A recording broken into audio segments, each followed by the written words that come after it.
Boa noite para vocês.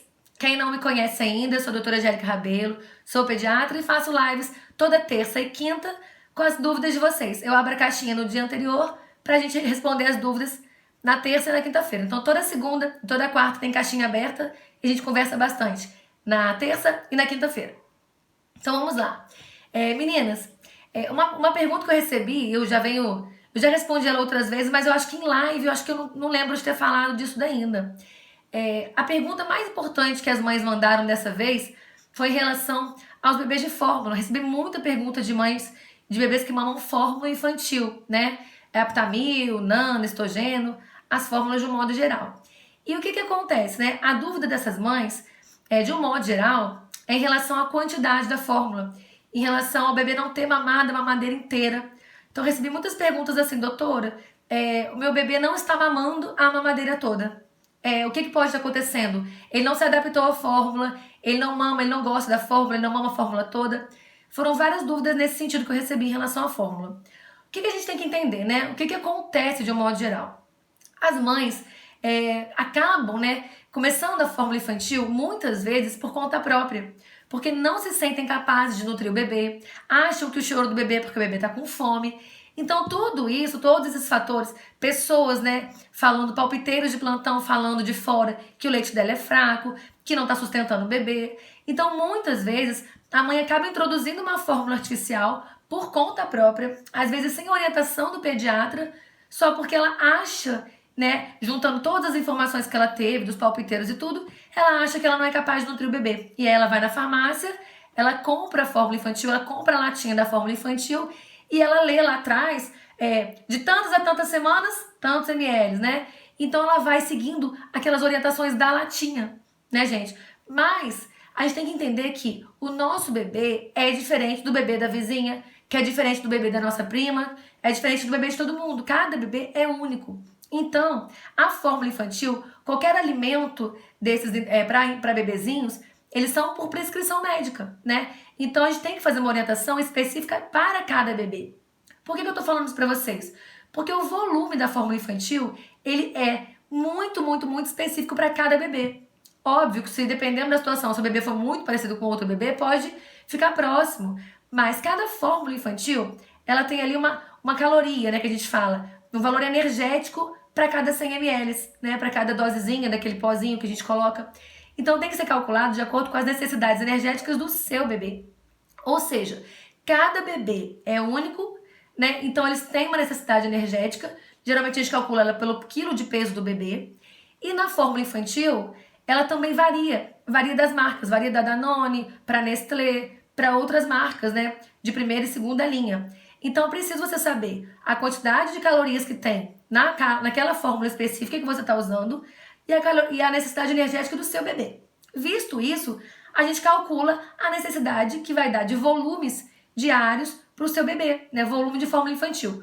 Ou seja, se o seu bebê pesa X quilos e ele teria que mamar, por exemplo, 100 ml, mas na latinha vem que ele tem que mamar 120, o que acontece? Você prepara uma mamadeira de 120 ml e tenta oferecer para o seu bebê que só precisa de 100. O que acontece? O bebê, como ainda é muito esperto, geralmente ele já se sente saciado e ele para antes. E aí o que acontece? Sobra 20 ml na sua mamadeira. Ou seja, o seu bebê não mamou aquilo que você achou que ele deveria ter mamado. Entenderam? Então o que acontece? Se você não calcular as necessidades energéticas para cada bebê, provavelmente você vai oferecer uma necessidade diferente do que ele precisa. E aí nisso pode sobrar leite na mamadeira, tá? E a outra situação cada bebê tem uma saciedade única, né? Eles têm um senso do que tá bom para eles. Então assim, não adianta você querer dar mais alimento do que ele vai querer aceitar. Entendido? Então ele tem que mamar as necessidades energéticas dele, mas a gente tem que respeitar a saciedade do bebê. Então não se preocupe se o bebê não está mamando a mamadeira inteira, porque ele não é obrigado a mamar a mamadeira inteira. Sobrou aquele leite que foi oferecido na mamadeira para o seu bebê, esse leite deve ser descartado, o que sobrou, tá bom? Então assim, começou a mamar, não dá para você deixar ele mamando ali e depois guardar o leite na geladeira e depois esquentar e oferecer de novo. Aquele leite da mamadeira foi descartado, combinado?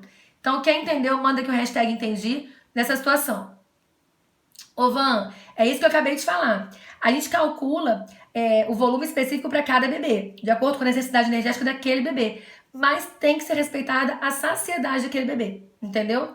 Então, assim, se o seu bebê não tá mamando o que aspas ele teria que mamar, seria relacionado aos valores energéticos e necessidades diárias dele. Porém, tem que ser respeitada a necessidade e a saciedade dele. Entenderam? Então me mandem aqui que entenderam, pra gente passar para a nossa próxima perguntinha. Então não vamos obrigar mais os bebês a mamarem a mamadeira inteira. Igual raspar o prato, né, gente? Lembra que as nossas mães, porque nós regulamos idade, aí, eu e vocês provavelmente regulamos bastante idade, então as nossas mães com certeza faziam aquelas situações com a gente de ter que raspar o prato, dar abridor de apetite, né, aqueles biotônicos da vida, tudo isso a gente usava com muita frequência na nossa juventude. Né? E muitas de vocês, assim como eu, tenho certeza que hoje precisam correr atrás do prejuízo por um excesso de alimento no início da vida, né? Beleza. Então todo mundo entendeu direitinho. Fico feliz, satisfeita. Então vamos falar agora, gente, que me mandaram mensagem também sobre as mães que amamentam e querem e precisam fazer progressivas, alisamentos, tintura no cabelo, tá? Ô, gente, a mãe mandou que ela tem um bebê de 10 meses. Esse bebê ainda mama no peito, não mama mais no peito exclusivo, ele já mama no peito junto com a introdução alimentar, mas ela quer saber se ela pode fazer progressiva. Então a orientação, gente, continua sendo a mesma para quem mama peito de forma exclusiva. As progressivas, as tinturas de cabelo, descolorante, a gente pode utilizar, porém, é preciso que as progressivas não sejam aquelas progressivas com formol, né? Até o formol já foi proibido por muito tempo aí, mas ainda tem muitos lugares que comercializam as progressivas com formol. Então a orientação para quem amamenta é que não utilize progressivas com formol. Aquelas que reduzem volume, né, que não utilizam o formol para alisamento mesmo, essas podem ser utilizadas, não tem problema nenhum, desde que não contenham formol. E nas tinturas, a gente pede para não conter o chumbo e não conter amônia, tá, gente? Então quer pintar o cabelo? Beleza, pode pintar, mas não pode usar a tintura com chumbo e de preferência sem amônia, tá bom? Essas são mais seguras, tá? De qualquer forma, as mães perguntam com frequência por que não pode, por que esse é o cabelo, né, se não tá entrando em contato. Gente, o couro cabeludo, ele é muito vascularizado. Então, tudo que fica muito próximo ao couro cabeludo pode ser absorvido sim e cair na corrente sanguínea. E se cair na corrente sanguínea, tem condições de passar por leite materno. E a gente não sabe em que valores isso é passado por leite materno, né? Em que níveis isso é passado por leite materno. Então, nesse período de amamentação, a gente evita, tá? Essas tinturas com chumbo, evita a amônia e evita também as progressivas com formol. O resto tá liberado, tá bom? Dá pra fazer tudo direitinho. Me perguntaram também sobre a sobrancelha, sobre o microblading, né? Que o pessoal faz para definição de sobrancelha. Pode também, só confirma que as tintas não são com chumbo. A minha preferência, tá, gente? Preferência nesse período, como a gente faz amamentação aí no máximo 2 anos, dificilmente umas mães chegam a 3, 4 anos, né, com a criança amamentando, o que acontece também, mas nesse período, pelo menos aí no primeiro ano de vida da criança, a minha indicação é que a gente utilize sempre a rena, tá? Vai fazer a sobrancelha? Ao invés de fazer o microblading pigmentado, faz com a rena, né? O cabelo, pra quem tem cabelinho pretinho assim igual o meu, tenta fazer com a rena também, tem alguns tonalizantes que a gente pode fazer que não usam amônia nem chumbo. Entendido? Então me mandem aqui se vocês entenderam das tinturas, da amônia, do chumbo e das progressivas, tá? Me organizem aqui se vocês entenderam isso. Me manda aqui o hashtag entendi. Andréia, não sei se foi você que mandou na caixinha de perguntas sobre o refluxo oculto, mas eu vou falar um pouquinho pra vocês mais tarde do refluxo oculto. Daqui a pouquinho. Já falo um pouquinho do refluxo oculto. Entenderam então das progressivas? Beleza. A tatuagem segue a mesma linha, tá, gente? Da microblading, da sobrancelha. Mesma linha, porque tem contato, sangra, né? Então tem absorção de tinta, tá bom? Depilação a laser pode, tranquilo, tá, gente? Só não pode fazer... algumas mães têm, né? Aumento de pelos durante a gestação. Então pode nascer alguns pelos ali pelo mamilo. Então a gente pede pra não fazer o laser no mamilo, tá, gente? De jeito nenhum. Combinado? Pronto. Então... vou aproveitar o gancho que ela já pediu, vamos falar direto do refluxo oculto, que eu ia falar um pouquinho mais pra frente. Ô, gente, o refluxo oculto, né? O que significa refluxo oculto? O refluxo é nada mais do que a volta do conteúdo, né? Que tá no estômago pela boca, pela narina, via aérea. E isso é um refluxo. Ele pode ser fisiológico, né, como a gente já comentou na live número 2, ou ele pode ser patológico. O que é isso? Quando ele tem repercussões clínicas, tá?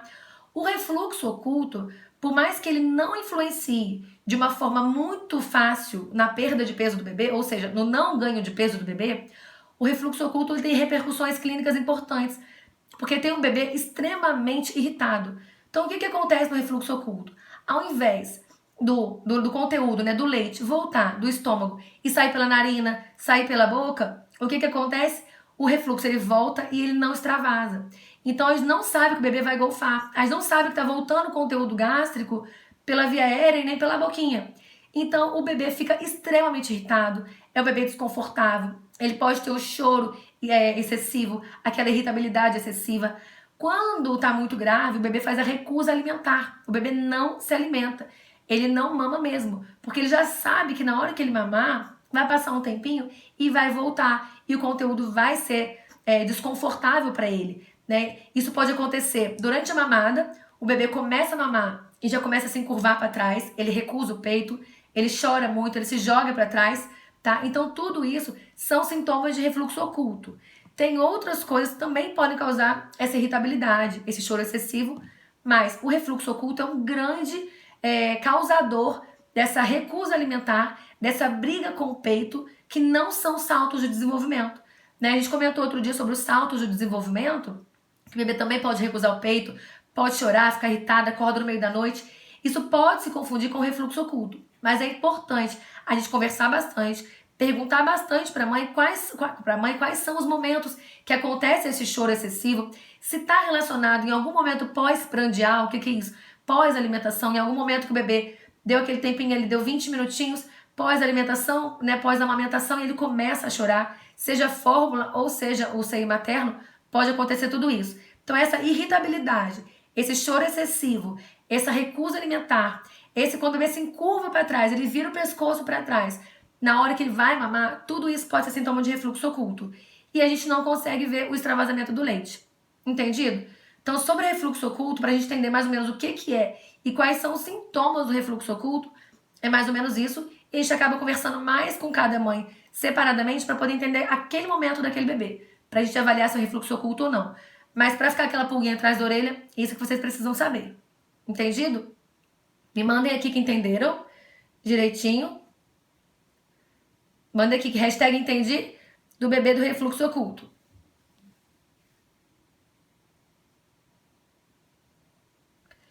Ô, Michele, em relação a ele recusar a mamadeira, né, e não recusar a mamadeira e recusar o peito, depende do tipo de leite que você tá dando, tá? Alguns leites, eles não favorecem o refluxo, é melhor, eles ajudam a não ter o refluxo.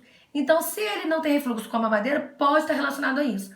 Ou ele fez uma confusão de bico já e não quer mais o bico, tá bom? Do peito, ele tá querendo só a mamadeira. Alguém perguntou se tem alguma coisa a ver com engasgo. Pode ter sim, tá, gente? Porque no refluxo oculto, o conteúdo pode voltar. Como ele não extravasa, ele pode ir sim pra via aérea. E o bebê pode engasgar, ele pode broncoaspirar. O que é isso? Broncoaspirar é quando o conteúdo do estômago, ele volta e o bebê engasga, né, com aquilo e vai pro pulmãozinho. Ou quando ele tá bebendo ainda e ele engasga. Quando qualquer conteúdo que vá pro pulmãozinho, que deveria ir pro estômago e vai pro pulmão, é uma broncoaspiração, tá bom? Então, quem entendeu já mandou o hashtag entendi? Vamos seguir que eu tenho que responder as perguntas da caixinha. Vamos lá. Todo mundo entendeu, certo? Já me mandaram o hashtag entendi aqui. Vamos organizar então. Me perguntaram, gente, sobre a diarreia nos bebês pequenininhos, né? Primeira coisa que tem que entender sobre diarreia em bebê pequenininho, inclusive eu peguei um bebê essa semana lá no hospital, internado, né? Fui avaliar o bebê e internaram o bebê por uma diarreia, né? Era um bebezinho de 2 meses que foi internado por diarreia. E quando eu fui passar a visita, na rotina onde eu faço coordenação, né? No interior de São Paulo, eu fui avaliar o bebê e, gente, o bebê não tem diarreia. Aquele bebê não tinha diarreia. Como que a gente avalia?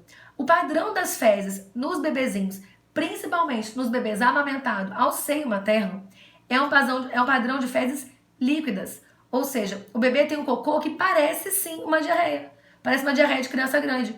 Mas o bebê mamado ao seio materno, é muito difícil fazer diarreia. Quando ele faz diarreia, a gente tem que avaliar se tem muco, que é aquele catarrinho na diarreia, se tem sangue na diarreia. Tudo isso a gente precisa avaliar quando a gente suspeita de uma diarreia.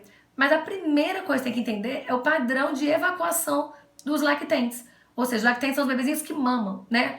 A gente precisa entender que eles têm umas fezes líquidas, em alguns casos um pouco mais pastosas, quando é leite materno, mas a maioria de líquida pastosa, e elas são explosivas. O que é isso, gente? Quando você vai trocar a fralda do bebê, pode acontecer um acidente terrível, que é você levantar a perninha do bebê para ele poder trocar a fralda, e nessa levantada da perna, você pressiona um pouquinho o abdômen dele, você faz uma leve contração abdominal com o seu bebê, um leve abdominalzinho com o seu bebê, e vem um jato avassalador de cocô, gente. E ele parece uma diarreia, porque são fezes líquidas, elas vão explosivas, elas voam tipo longe, voam quase 1 metro de cocô, tá? Isso pode acontecer. Depois eu quero que vocês me contem lá no direct com quem que já aconteceu isso. É super comum, acontece no consultório. Então, na hora que você vai examinar o bebê, o que a gente faz malandramente? A gente já levanta o bebê levantando a fraldinha junto. A gente levanta a perninha levantando a fraldinha junto. Porque o padrão de fezes do bebê, do lactente jovem, é assim. É o padrão de fezes mais líquidas, elas podem ser explosivas, amareladas. O bebê que mama seio materno não tem problema com a cor do cocô, tá, gente? Vocês mandam muita pergunta, desesperados, que o cocô tá verde. O cocô pode vir verde sem problema nenhum, tá? Não tem nada a ver com o fígado. Me perguntaram outro dia se o cocô verde tem a ver com o fígado. Não tem nada a ver com o fígado. O cocô verde, ele só significa um aumento de trânsito intestinal, ou seja, o intestino está funcionando mais acelerado. Então não tem nada pra gente apavorar com esse cocôzinho verde. Faz parte também do trânsito intestinal do bebê. Entendido? Aconteceu aí, né, com um monte de gente já. Então é super normal, tá, gente? Você, na hora que for levantar a perna do bebê, protege com a fralda, porque pode vir um cocô avassalador, líquido, explosivo e amarelo. Isso não é diarreia, tá bom? Então, quando tem diarreia, isso não faz o bebê perder peso. Esse padrão de cocô não faz o bebê perder peso. Parece diarreia, tem cara de diarreia, tem explosão de diarreia, tem consistência de diarreia, mas não perde peso. E na diarreia real, o bebê perde muito, muito peso. E geralmente ela assa o bumbum do bebê muito rápido. Acontece com todo mundo. Já aconteceu comigo no consultório, acontece com todo mundo. Atender bebê na hora de levantar e vir cocô, mas é fato, gente. Golfar então nem se fala, né? Então me mandem aqui quem entendeu que isso não é diarreia, que isso é padrão evacuatório normal dos bebês. Me mandem aqui o hashtag entendi, me mandem joinha para eu entender que vocês estão entendendo tudo que a gente tá falando aqui. Me mandem aqui. É engraçado. Quem tá rindo vai acontecer com você também. É praga de pediatra, tá? Quem tá rindo que teve explosão aí, vai acontecer com você também. É suco do Chaves, Luciene, é isso mesmo. É terrível. Pode, Carol, pode comer camarão, tranquilamente. Camarão, pode comer o que você quiser, à vontade. Não tem problema. Frutos do mar, camarão, amêndoas, o que vocês quiserem. Beleza, meninas? Vamos seguir. Ai, Tami, não tinha te visto. Boa noite. Vamos lá, então. Aproveitando do camarão, eu já ia falar pra vocês mesmo. Em relação a frutos do mar, me perguntaram muito sobre... Só um minutinho. Me perguntaram sobre o peixe. Não é fruto do mar, mas tá no mar, né, gente? Tá na água doce também. Me perguntaram sobre o peixe na introdução alimentar. Ô, gente, em relação à introdução alimentar, antigamente a gente não colocava tudo desde o comecinho, né? A gente esperava 1 ano para dar ovo, para dar gema, para dar a clara, para fazer o feijão, para fazer o peixe. Tinham várias coisas que a gente fazia só depois de 1 ano, vários alimentos que a gente só dava depois de 1 ano, porque a gente tinha medo do bebê fazer um processo alérgico antes de 1 ano, né? Só que aí, o que foi que, graças ao bom Deus, as pessoas foram estudando, essas pessoas que fazem pesquisa foram estudando, e entenderam que os alimentos hoje devem ser introduzidos praticamente todos, exceto soja e leite de vaca, tá? Se a gente conseguir fazer leite materno, a partir do 6º mês de vida. Porque tem uma coisinha que chama janela imunológica. O que é isso? É um período que está sendo estudado ainda, tá? E parece que nessa fase os bebês têm menos chances de sofrer processos alérgicos, ou melhor, de desencadear processos alérgicos com os alimentos mais alergênicos. Ficou meio, né, pesado? O que acontece? Alguns alimentos que causam mais alergia, que têm mais chances de causar alergia, ovo, peixe, leite de vaca, amêndoas, castanhas, amendoins, esses alimentos são alimentos que têm mais chance de causar alergia. Então a gente chama esses alimentos de alimentos alergênicos. Esses alimentos antigamente eram introduzidos depois de um ano de vida. Mas agora, o ovo, o peixe e até as castanhas e as amêndoas, a gente já introduz a partir do 6º mês de vida. Entre o 6º e o 10º mês de vida, o bebê tem uma janela imunológica, ou seja, é um períodozinho que é como se ele tivesse ali um intervalo, que ele tivesse mais chances de aceitar essa alimentação, que tem mais chances de dar alergia, e conseguisse aceitar ela sem causar um processo alérgico. Tem estudos que mostram, inclusive, da relação dos amendoins, das pastas de amendoins, que os bebezinhos que introduziram por volta do 6º ao 10º mês de vida, eles desenvolveram 5 vezes menos alergias aos amendoins do que as crianças que ofereceram esses alimentos depois de um ano de vida. Então é bom de aproveitar essa janela imunológica, tá? O que eu falo para vocês em relação à janela imunológica e alguns parênteses que a gente tem que entender para não ficar muito preocupado. Algumas famílias, né, que têm uma alergia muito estabelecida, né? Mães que são muito alérgicas, que já fizeram anafilaxia. O que é a anafilaxia? A anafilaxia é uma reação alérgica grave com risco de morte, né? Então, pessoas que fizeram reações alérgicas graves, que tiveram que parar no hospital, tomar adrenalina, né, fazer medicações importantes, emergenciais, que fecharam o glote. Essas pessoas que têm familiares dessa forma, familiares são pais, irmãos e mãe, tá, gente? Essas pessoas mais próximas que tiveram reações anafiláticas a alguns alimentos e os seus filhos devem fazer isso de uma forma mais cautelosa. Ou seja, a gente espera um pouquinho mais, faz com orientação mais próxima, a gente conversa melhor com a mãe, orienta para não fazer isso quando estiver viajando, longe do seu habitat natural. Ou seja, você foi viajar para a praia, né? Foi viajar para a praia e tá lá a família inteira que tem alergia e você quer oferecer para o seu filho naquele lugar onde você não conhece o hospital, onde você não tem pediatra, onde você não tem acesso fácil, você quer oferecer para o seu bebê um alimento mais alergênico. Isso vocês não devem fazer. Então eu te oriento, para a família que é uma família muito alérgica, com histórico de alergias graves, fazer isso de uma forma próxima de onde está acostumado a conviver. Ou seja, faz na sua cidade de origem, onde você sabe o caminho do hospital, onde se precisar de um suporte, você tem um suporte de fácil acesso. Entendido? Então me mandem aqui quem entendeu sobre a janela imunológica, que é o período mais certinho, né, melhor para a gente poder oferecer os alimentos alergênicos para o bebê. Me manda aqui para a gente poder seguir na próxima perguntinha. Me mandem aqui.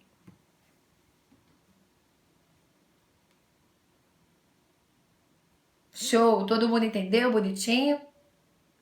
Beleza. Aproveitem, tá, meninas? Então aproveitem.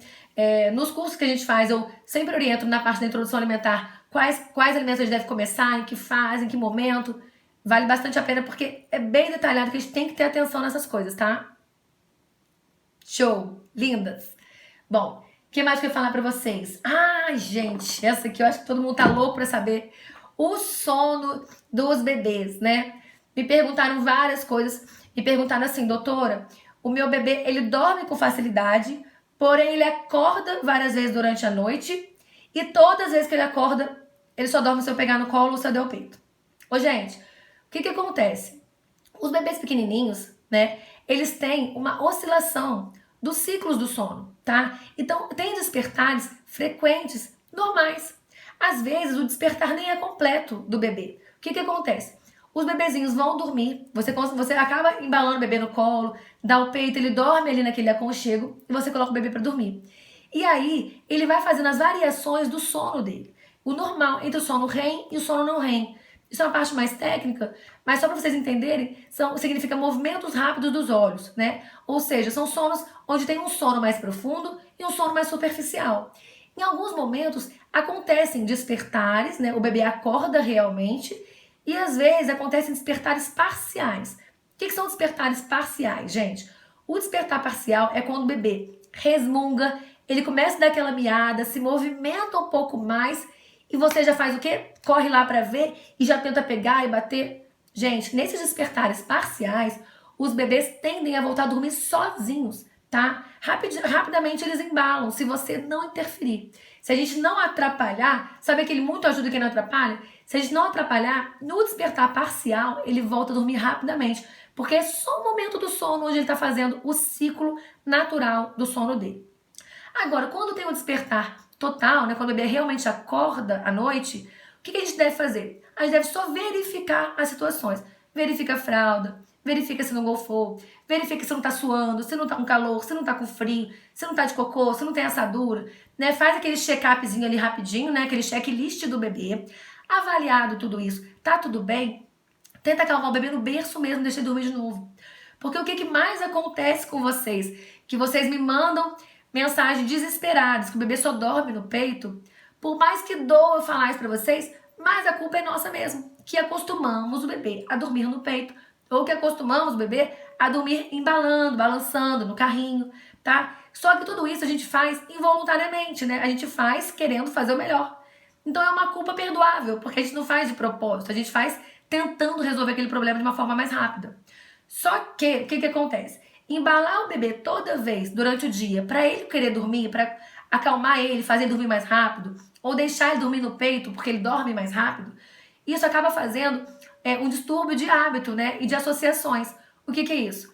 O bebê associa o sono àquele embalar, o bebê associa o sono àquela mamada. Então, o que a gente precisa ir fazendo para melhorar isso? A gente precisa ir diminuindo aos poucos, gradativamente, sem impacto para a mãe e para o bebê, essa associação. Então, a gente começa a trocar as associações. Acho que travou um pouquinho, acho que voltou já. A gente começa a modificar essas associações que os bebês fazem. Então, a gente precisa, aos pouquinhos, fazer essa transição. Então, o bebê que mamava e você embalava ele toda vez, vamos começar a embalar menos tempo de embalo, começa mais tentativas de colocar no berço antes, tentar colocar ele ainda um pouquinho acordado, naquela hora que começou o sono, que ele ainda não está extremamente irritado. Então a gente pode ir embalando, mas vai reduzindo esse embalo gradativamente até você acabar com essa associação que ele faz do embalar com o sono. Para vocês terem noção, gente, isso vai se prolongando tanto se a gente não começar a se adaptar no começo, que os bebês às vezes demoram séculos para conseguir sair dessa adaptação. Pra vocês terem noção, sabe o que eu fiz quando eu não era pediatra? Com meu primeiro filho? Eu simplesmente começava a dar voltas de carro. Eu colocava ele no bebê conforto, ele não dormia por nada. Eu não aguentava mais balançar e eu colocava no bebê conforto e ia dar volta de carro para fazer o bebê dormir. Olha que ponto nós chegamos, né? Eu fiz isso durante muito tempo. Até eu começar a estudar bastante e entender que era uma associação. Então, os distúrbios de associação somos nós que provocamos, mas a gente consegue também ir diminuindo essa situação, tá? Porque o bebê acaba precisando de estímulos, né? Ele cria uma necessidade de ser estimulado para poder dormir. Então, o ideal é a gente fazer essa transição tranquilamente, sem causar um dano muito grande para a mãe e para o bebê. Quando eu falo de dano muito grande, é porque um bebê que chora muito, porque está com sono, está irritado, ele estressa a família inteira e os pais chegam à exaustão. Principalmente as mães, que são as mães que ficam mais tentando fazer o bebê dormir, tentando acalmar. Porque não tem aquele negócio, o bebê começou a chorar, a gente entrega pra mãe. A tendência é que todo mundo faça isso, inclusive os pais também, na maioria das vezes. Alguns aí tentam assumir isso pra si, mas de uma forma geral, entregam pra mãe tentar acalmar. E aí a mãe fica naquele embalo, pra fazer o bebê dormir. Então vamos tentar começar a diminuir esses hábitos de associação, tá bom? A gente precisa ver o bebê que, quando ele tá despertando parcialmente, deixa ele quietinho, não mexe com ele, fica ali por perto, caso ele acorde pra ele saber que você tá ali perto, mas não mexa com o bebê no despertar parcial. Começou a gemer, resmungar à noite, faz parte do ciclo natural do sono dele. Entendido? Quem entendeu essa partezinha do sono? Gente, sono tem tanta coisa pra gente falar, tanta coisa que dá pra falar um dia inteiro só de sono. Me mandem aqui se vocês entenderam essa parte dos distúrbios de associação que os bebês fazem com sono. Isso, obrigada, Jéssica. Pronto. Ótimo. É isso que é importante. Então, assim, primeiro passo para vocês pensarem aí, tá? Nos distúrbios de associação é diminuir o tempo que a gente faz os estímulos até conseguir retirar os estímulos. Beleza. Maravilha, vocês entenderam? E para fechar, eu vou falar para vocês sobre uma pergunta que me fizeram semana passada. Eu falei para vocês sobre a suplementação com ferro, né? E uma mãe, que é para prevenir anemia ferropriva, tá, gente? Que é a carência de ferro, tá? Então, uma mãezinha me mandou mensagem muito aflita perguntando sobre quando o bebê, mesmo tomando suplemento do ferro, continua com anemia. Gente, a primeira coisa que tem que entender em relação à anemia e o suplemento de ferro é o que eu falei pra vocês da outra vez. É saber se o pediatra calculou a dose, a quantidade do ferro elementar para aquela fórmula que ele tá dando. Ou seja, diferente das várias marcas que eu falei com vocês, das várias apresentações de ferro, existem várias substâncias que a gente tem que avaliar se o ferro elementar daquele componente, ele tem mais ou menos. Então a gente calcula a dose de ferro elementar para o seu bebê. E em cima disso a gente vai para aquela marca específica que a gente passou.